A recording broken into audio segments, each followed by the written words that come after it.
समुद्र मंथन की पौराणिक कहानी। पौराणिक काल की समुद्र मंथन की कहानी वास्तव में वह रहस्यमय कथा है जिसका रहस्य समुद्र से भी अधिक गहरा है। कभी कभी इस घटना को काल्पनिक मानने का मन करता है, क्योंकि समुद्र मंथन में जिन भी घटनाओं का वर्णन किया गया है वह असंभव सी प्रतीत होती है, लेकिन जब उनकी सच्चाई के जीते जागते प्रमाण हमारी पृथ्वी पर मिलते हैं तो मन इस अद्भुत घटना को सच मानने के लिए विवश हो जाता है। आज हम आपको इस समुद्र मंथन की दिलचस्प कथा से आपका विस्तार से परिचय कराते हैं, जिसमें भगवान विष्णु ने वह चमत्कारी लीला दिखाई जिस किसी ने भी देखा हैरान रह गया। यह वह समय था जब ऋषि दुर्वासा के श्राप के कारण देवताओं की शक्ति क्षीण होती जा रही थी। दैत्यराज बाली ने देवलोक पर अपना आधिपत्य जमा लिया था। असुरों ने तीनों लोक में त्राही त्राही मचा रखी थी। ऐसे में देवताओं को एक ऐसे उपाय की आवश्यकता थी ताकि वे अपनी खोई हुई शक्ति फिर से पा सकें और उनका अपना खोया हुआ स्वाभिमान उन्हें पुनः प्राप्त हो सके, क्योंकि अब देवतागण असुरों के अत्याचार से तंग आ गए थे। इस गंभीर समस्या के समाधान पाने हेतु मंत्रणा करने के लिए देवताओं ने एक बैठक बुलाई। काफी समय तक इस विषय पर विचार विमर्श चला कि हम देवता किस प्रकार फिर से असुरों से अधिक बलिशाली बन सकते हैं ताकि देवता अपना खोया हुआ साम्राज्य फिर से प्राप्त कर सकें। लेकिन बैठक में कोई उपाय न निकल सका। तब देवगणों ने आपस में विचार विमर्श किया कि क्यों न बैकुंठ धाम में निवास करने वाले विष्णु जी के पास चला जाए, वही देवताओं को इस भारी संकट से बाहर निकाल सकते हैं। इस निर्णय के अनुसार सभी देवतागण ब्रह्मा जी के साथ भगवान श्री हरि विष्णु जी के पास पहुँचे। इससे पहले कि भगवान विष्णु के सामने देवतागण अपनी समस्या को रखते वह पहले ही मुस्कुराने लगे।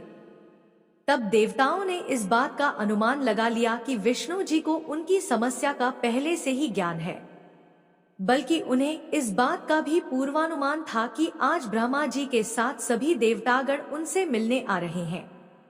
अब सभी देवता लोग अपना हाथ जोड़कर भगवान विष्णु के सामने खड़े हुए। असुरों के भय से ग्रस्त किसी देवता के मुख से कोई शब्द नहीं निकल रहा था।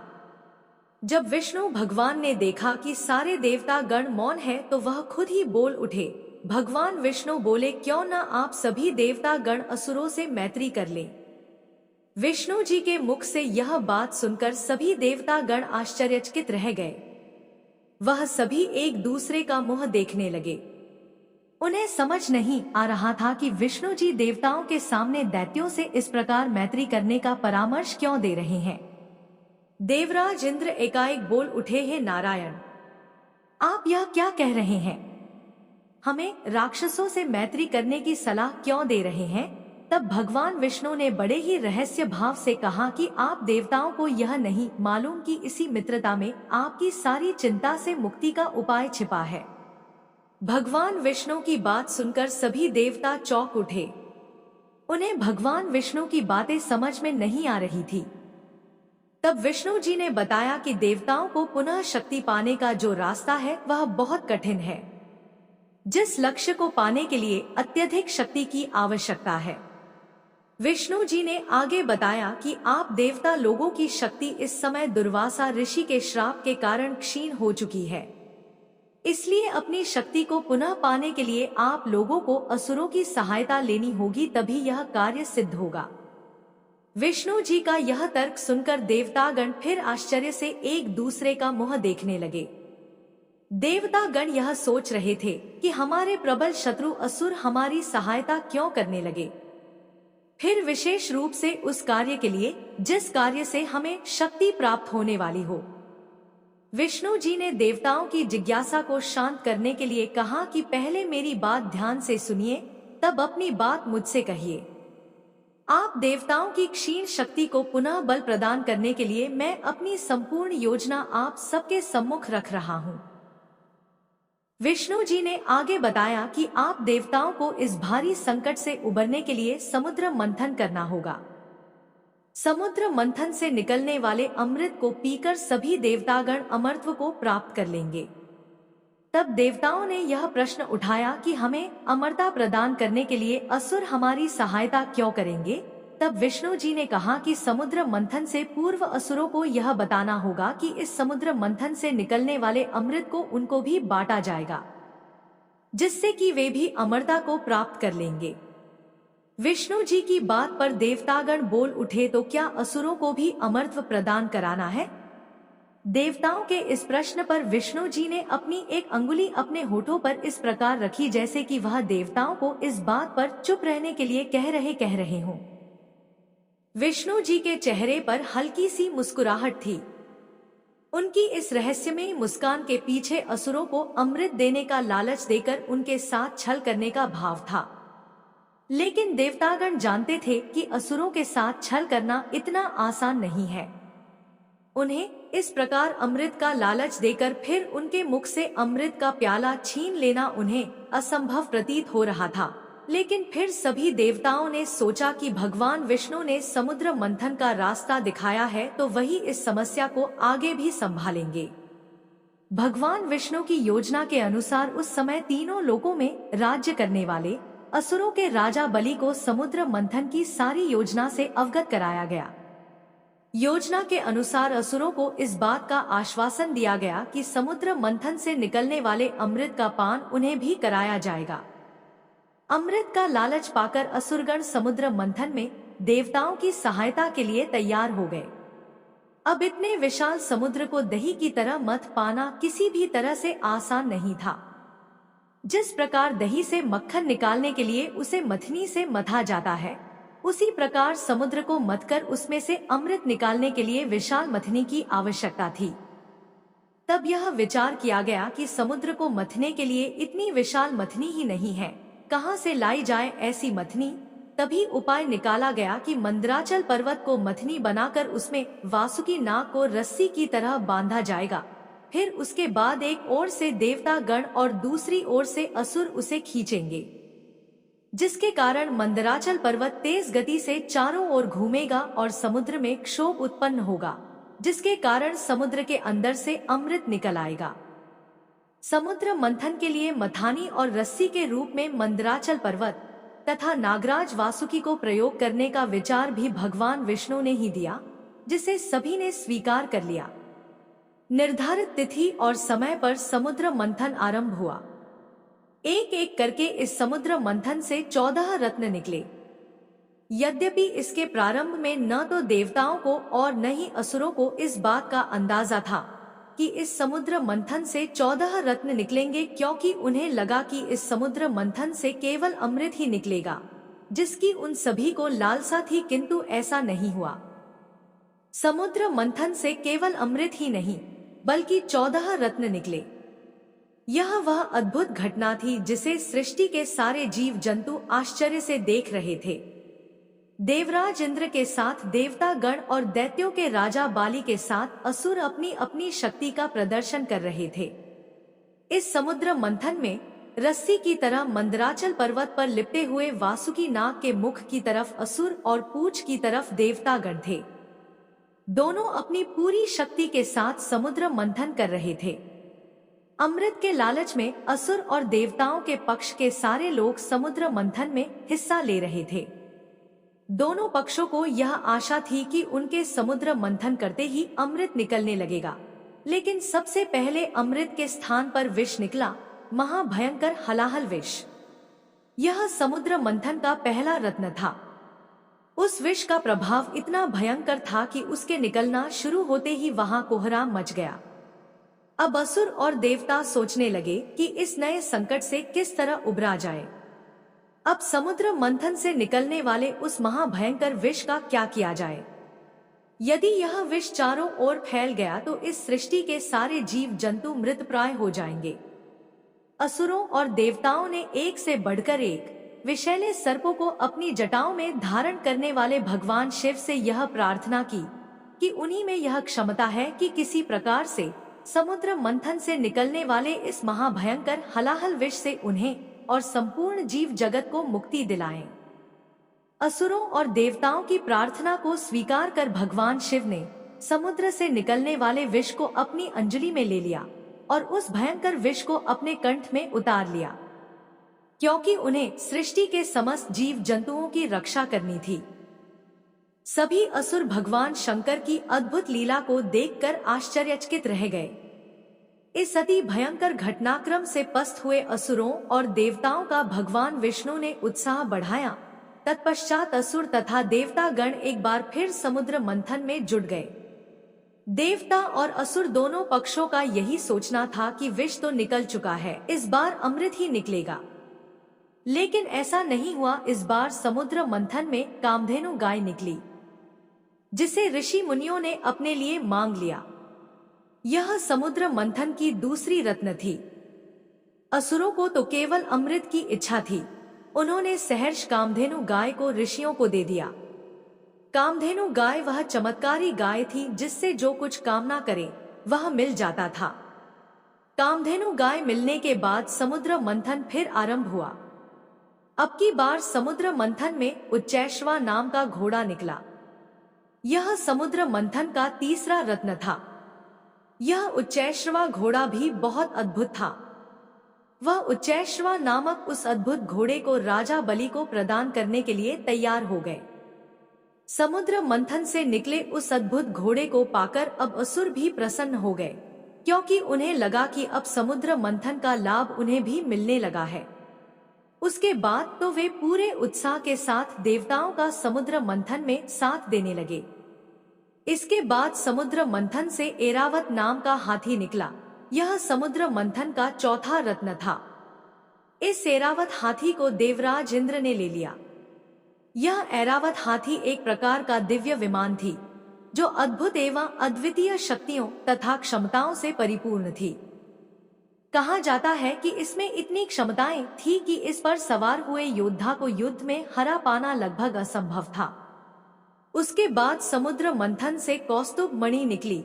यह समुद्र मंथन का पांचवा रत्न था। इस बहुमूल्य रत्न को भगवान विष्णु ने अपने पास रख लिया और अपनी छाती पर धारण कर लिया। इसी प्रकार समुद्र मंथन से एक के बाद एक रत्न निकलते गए। इन रत्नों की संख्या 14 थी। अब समुद्र मंथन से कल्पवृक्ष नाम का पेड़ निकला। यह समुद्र मंथन का छठा रत्न था। कहा जाता है कि कल्पवृक्ष वह अद्भुत वृक्ष था जिसके सामने जिस किसी भौतिक वस्तु की अभिलाषा की जाती वह वहां उपस्थित हो जाती। प्रकृति के पंचतत्वों से निर्मित प्रत्येक वस्तु को प्रकट करने में सक्षम था कल्पवृक्ष। इस वृक्ष को देवताओं ने रख लिया। इसके बाद समुद्र मंथन से रंभा नाम की अपूर्व सुंदरी अप्सरा निकली। यह समुद्र मंथन की 7वीं रत्न थी। रंभा अभूतपूर्व सुंदरी थी। उसका रूप यौवन की अतुलनीय राशि से भरा हुआ था। उसके लंबे तथा घुंघराले केश, विस्तृत उन्नत एवं सुडौल वक्षस्थल, मनोहर कटिप्रदेश तथा अत्यंत मनोहारी मुखाकृति देवताओं को भा गई। अप्सरा रंभा को देवताओं ने अपने पास रख लिया। इसी प्रकार समुद्र मंथन से आगे कमल पुष्प माता लक्ष्मी प्रकट हुई। वह समुद्र मंथन की 8वीं रत्न थी, जिन्हें भगवान विष्णु ने अपनी अर्धांगिनी बना लिया। उसके बाद कन्या रूप में वारुणी देवी समुद्र मंथन से प्रकट हुई। वह समुद्र मंथन की 9वीं रत्न थी। वैसे तो वारुणी एक विशिष्ट प्रकार की मदिरा को भी कहते हैं, जो कदम के फलों से बनाई जाती है, किंतु समुद्र मंथन से प्रकट हुई वारुणी देवी पुण्य सलिला है, जिन्हें असुरों ने अपने पास रख लिया। पाताल लोक की सबसे विस्तृत नदियों में से एक वारुणी आज भी वहां निरंतर बह रही है। इसी क्रम में समुद्र मंथन में आगे चंद्रमा निकले। यह समुद्र मंथन के 10वें रत्न थे। समुद्र मंथन से इनकी उत्पत्ति होने के कारण जल से संबंधित वस्तुओं एवं घटनाओं पर इनका महत्वपूर्ण प्रभाव रहता है। यहाँ तक कि समुद्रों एवं महासमुद्रों में आने वाले ज्वार भाटा पर भी इनका प्रभाव रहता है। अत्यंत मनोहारी पुरुष के रूप में निकले चंद्रमा का देवताओं ने स्वागत किया, किंतु उस समय उनके महत्व को न तो देवता और न ही असुरगण समझ सके। फिर भगवान विष्णु ने उनका तिलक करके उन्हें सौरमंडल के एक विशिष्ट स्थान पर स्थापित किया। इसके बाद समुद्र मंथन से परिजात वृक्ष निकला। यह समुद्र मंथन का 11वां रत्न था। धरती पर जो पारिजात का वृक्ष उपस्थित है उसका तो अधिकतर उपयोग पूजा एवं उपासना में ही किया जाता है, किंतु देवताओं एवं असुरों द्वारा किए गए समुद्र मंथन से जो पारिजात वृक्ष निकला वह अद्भुत औषधीय गुणों से परिपूर्ण था। कहा जाता है कि पारिजात वृक्ष में शरीर के समस्त प्रकार के दोषों को दूर करने की क्षमता थी। इसे भी देवताओं ने अपनी अमरावती के लिए रख लिया। इसके बाद समुद्र मंथन से एक दिव्य शंख निकला। यह समुद्र मंथन का 12वां रत्न था। पहले तो किसी के समझ में नहीं आया कि ये क्या वस्तु है। जब सारे देवता और असुरगण असमर्थ हो गए उसे समझने में, तो उन्होंने उसे भगवान विष्णु को दिया। भगवान विष्णु ने उसे अपने दोनों हाथों में लेकर अपने मुख से लगाया और उसमें फूंक मारी, जिससे उससे गंभीर नाद अर्थात एक प्रकार की ध्वनि निकलने लगा जो गंभीर से गंभीरतर होता चला गया। उससे निकलने वाली अत्युच्च आवृत्ति वाली अनाहत ध्वनि तरंगों से ब्रह्मांड डोलने लगा। सारे देवगण एवं असुरगण भगवान विष्णु के आगे नतमस्तक हो गए और उन्होंने उस शंख को भगवान विष्णु को ही समर्पित कर दिया। तब से भगवान विष्णु एवं माता लक्ष्मी की पूजा में शंख को रखना भी अनिवार्य माना जाता है। अंत में असुरों और देवताओं की प्रतीक्षा समाप्त हुई। उन्हें समझ आ चुका था कि अब उन्हें अमृत मिलने का समय आ चुका था। फिर समुद्र मंथन से आयुर्वेद के जनक वैद्य शिरोमणि भगवान धन्वंतरी स्वयं अमृत का कलश हाथों में लेकर समुद्र से प्रकट हुए। वैद्यराज धन्वंतरी समुद्र मंथन के 13वें रत्न थे। उनके चेहरे पर गजब की सौम्यता एवं सम्मोहन था। भगवान शिव के समान अधखुली हुई आंखों के साथ उनका शरीर सौष्ठव चमत्कार सा प्रकट कर रहा था। वैद्यराज धन्वंतरी के दाहिने हाथ में एक कलश था जिसमें अमृत भरा था। वही अमृत जिसे पी लेने के बाद कोई भी अजर और अमर हो सकता था और कल्पांत तक अपनी आयु जी सकता था। यह अमृत ही समुद्र मंथन का 14वां रत्न था, जिसे पाने के लिए समुद्र मंथन किया गया था। जहां आज हरिद्वार, प्रयाग, उज्जैन और नासिक जैसे पावन स्थान स्थित है। बताया जाता है कि अमृत कलश से अमृत पाने के लिए 11 दिन संघर्ष चला। दुर्वासा ऋषि के श्राप के कारण क्षीण शक्ति वाले देवता उस समय केवल मूक दर्शक बन गए थे। असुरों के बल के आगे उनकी हिम्मत ही नहीं पड़ रही थी कि उस अमृत पर अपना भी दावा कर सके। समुद्र मंथन के बाद अमृत के बंटवारे के लिए ब्रह्मांड सुंदरी जगत मोहिनी प्रकट हुई। ऐसा लग रहा था कि समुद्र मंथन से निकलने वाले अमृत को असुरगण केवल स्वयं पीकर अमर हो जाने के लिए उतारू थे। तभी सभी देवताओं और असुरों ने एक चमत्कार देखा। जिस स्थान पर उस अमृत को पाने के लिए राक्षसों में आपस में झगड़ा हो रहा था, उसी स्थान पर एक अत्यंत सुंदर स्त्री असुरों के बीच प्रकट हो गई। वह स्त्री इतनी अधिक सुंदर थी कि वहां उपस्थित सारे असुर उसे देखकर मोहित हो गए। ऐसा लग रहा था कि उसके अंग प्रत्यंग किसी और ही दुनिया में तराशे गए हों। देवता भी उस अप्रतिम रूप सौंदर्य को देखकर हतप्रभ से खड़े रह गए। सही मायने में पूरे ब्रह्मांड में उससे अधिक सुंदरी स्त्री कोई नहीं हो सकती थी। अब वह असुर गण उस अमृत कलश की अभिलाषा को छोड़कर उस सुंदर स्त्री की कामना करने लगे थे। वे उसे रिझाने में लग गए। उस सुंदर स्त्री ने अपनी मोहनी सूरत और अत्यंत कमनीय काया का असुरों पर जो जाल फेंका था, उस जाल में असुरगण पूरी तरह फंस गए थे। जब उस सुंदर स्त्री ने अपनी मधुर संगीतमय वाणी में बोलना आरंभ किया तो सभी असुर सम्मोहित हो गए और अपनी सुध बुध भूल गए। बल्कि यह कहा जाना चाहिए कि समुद्र मंथन कर रहे सारे असुर उस सुंदरी के रूप पाश में बंध गए। जैसा वह सुंदरी कह रही थी, असुर वैसा ही कर रहे थे, क्योंकि अब वे भूल चुके थे कि वे समुद्र मंथन क्यों कर रहे थे। उनकी अमृत पाने की चाह सुंदर स्त्री को पाने में बदल गई थी। उस रहस्यमयी सुंदर स्त्री ने असुरों से कहा कि वह उस अमृत कलश को उसे दे दे, जिससे वह असुरों और देवताओं दोनों को अमृत पान करा सके। यद्यपि दैत्य राज बलि एक गंभीर व्यक्ति थे, लेकिन वे उस सुंदरी के रूप के जादू में इस तरह बंध गए थे कि वे मना नहीं कर सके और उन्होंने अपने पास के अमृत कलश को अब उस मोहिनी स्त्री को दे दिया। उसके बाद उस स्त्री ने कहा कि आप असुर और देवता सभी लोग अलग अलग पंक्ति में बैठ जाएं, ताकि वह बारी बारी सबको अमृत बांट सके। असुर और देवता अलग अलग पंक्तियों में बैठ गए। उस सुंदरी ने सर्वप्रथम देवताओं को अमृत बांटना शुरू किया। समुद्र मंथन के 14वें रत्न अमृत को अंततः देवताओं ने पी ही लिया। उस सुंदरी ने असुरों को अपने मोहपाश में बांध दिया था। वह स्त्री कलश से अमृत तो देवताओं को बांट रही थी, लेकिन अपने चेहरे एवं कमनीय काया की भाव भंगिमा से अपने अतुलनीय यौवन एवं रूप का जादू असुरों पर छलका रही थी। असुर गण तो उस सुंदरी के मोह में इस तरह पागल हो गए थे कि वे अपनी सारी सुध बुद्ध खो चुके थे। लेकिन देवताओं की अमृत पीने की इस चाल को राहु नामक दैत्य समझ गया था। वह उन सब में सबसे अधिक बुद्धिमान था, इसलिए वह चुपके से देवता का रूप धारण कर देवताओं की पंक्ति में बैठ गया और उसने अमृत पी लिया। चंद्र और सूर्य ने भगवान विष्णु को इस बात से अवगत करा दिया। भगवान विष्णु, जो अब तक उस सुंदर स्त्री का रूप धारण किए हुए थे, अपने असली रूप में प्रकट हो गए और सुदर्शन चक्र से राहु का मस्तक काट दिया। समुद्र मंथन से निकले हुए अमृत को सारे देवता भी पी चुके थे। जब असुरों ने देखा कि वह सुंदरी भगवान विष्णु के रूप में परिवर्तित हो गई, तब उन्हें पता चला कि उनके साथ धोखा हुआ है। उस स्त्री के प्रेम में वशीभूत होकर असुरों ने अमृत कलश खो दिया था। अब तो असुर और देवताओं के मध्य भयंकर संग्राम आरंभ हो गया, जिसे देवासुर संग्राम के नाम से जाना जाता है। लेकिन अब देवताओं ने अमृत को पीकर अमरता को प्राप्त कर लिया था।